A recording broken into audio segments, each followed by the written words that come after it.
Back to bulletin. ఉమ్మడి కృష్ణా జిల్లాలో రేపటి పోలింగ్ కు సర్వం సిద్ధమైంది. ఎన్నికల సామాగ్రితో పోలింగ్ సెంటర్లకు సిబ్బంది బయలుదేరారు. రిటర్నింగ్ అధికారులు ఏర్పాట్లు చేసిన ప్రత్యేక బస్సుల్లో బయలుదేరి వెళ్లారు.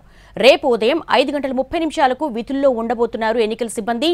మాక్ పోలింగ్ తర్వాత ప్రారంభమవుతుంది పోలింగ్. ఇక డీటెయిల్స్ మా ప్రతినిధి రామ్ అందిస్తారు.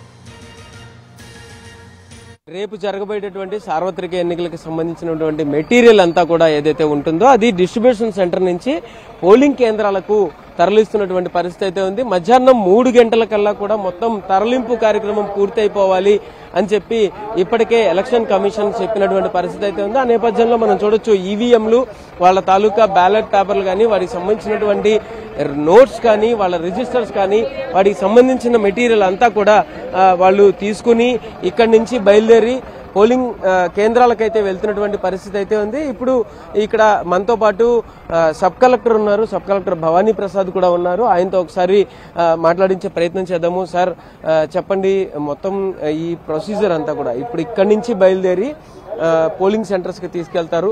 ఇక్కడ నుంచి మొత్తం ఏ విధంగా అంటే ఏం మెటీరియల్లో ఏముంటాయి, వాళ్ళు అక్కడికి తీసుకువెళ్ళిన తర్వాత తీసుకోవాల్సిన జాగ్రత్తలు ఏంటి? సో ఆంధ్రప్రదేశ్ సార్వత్రిక ఎన్నికలు 2024లో భాగంగా విజయవాడ ఈస్ట్ కాన్స్టిట్యున్సీ 81కి సంబంధించి మొత్తం 298 పోలింగ్ స్టేషన్స్ ఉన్నాయి. అరౌండ్ 2,70,624 ఓటర్స్ ఉన్నారు. సో ఈ ఎన్నికల ప్రక్రియలో భాగంగా ఈరోజు డిస్ట్రిబ్యూషన్ అరేంజ్మెంట్స్ అనేవి మన ఎన్ఎస్ఎం పబ్లిక్ స్కూల్లో చేయడం జరిగింది.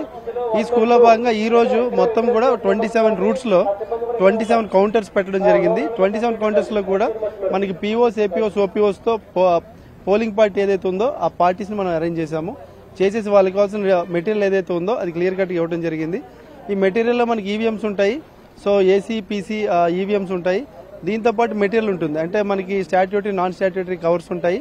ఇవన్నీ కూడా క్లియర్ కట్ గా యాజ్ పర్ అనెక్స్ 3 ప్రకారం మొత్తం వీళ్ళకి ఇవ్వడం జరిగింది. వీళ్ళందరూ కూడా సక్సెస్ఫుల్ గా మనం ఆన్ టైం మన డిస్ట్రిబ్యూషన్ కంప్లీట్ చేసుకున్నాము. కంప్లీట్ చేసుకుని వీళ్ళని పోలింగ్ స్టేషన్ కి మనం పంపించే ఏర్పాటు చేస్తున్నాము. అందరినీ కూడా 3 PM అయ్యేసరికి పోలింగ్ స్టేషన్ కి పంపించేశాం. ఎక్కువగా కూడా ఈ తూర్పు నియోజకవర్గంలో స్పెసిఫిక్ గా కొన్ని చోట్ల ఈ పొలిటికల్ ఇన్ఫ్లుయెన్స్ ఉండేటటువంటి ప్రదేశాలు ఉండే అవకాశం ఎక్కువ ఉన్న నేపథ్యంలో ఈ క్రిటికల్ పోలింగ్ స్టేషన్స్ దగ్గర ఎట్లాంటి అంటే వచ్చేటటువంటి ఓటర్ లోపలికి వెళ్లడం, బయటికి రావడం, ఆ తర్వాత బయటకు వచ్చిన తర్వాత ఇన్ఫ్లుయెన్సెస్, వీటికి ఎట్లాంటి కంట్రోల్స్ ఉంటాయి? సో బేసికల్లీ మనకి నార్మల్ పోలింగ్ స్టేషన్ క్రిటికల్ కి చాలా వేరియేషన్ ఉంటుంది. అంటే డిప్లాయ్మెంట్ ఆఫ్ ఫోర్స్ అనేది చాలా ర్యాంపెంట్ గా మనకి క్రిటికల్ లో ఉంటుంది. కాబట్టి ఫోర్స్ ఎక్కువ ఉండటం వల్ల మనకి ఎటువంటి ప్రాబ్లం కూడా వచ్చే అవకాశం లేదు. ఓటర్లను ప్రభావితం చేసే అవకాశం కూడా అక్కడ ఎటువంటిది కూడా ఉండదండి.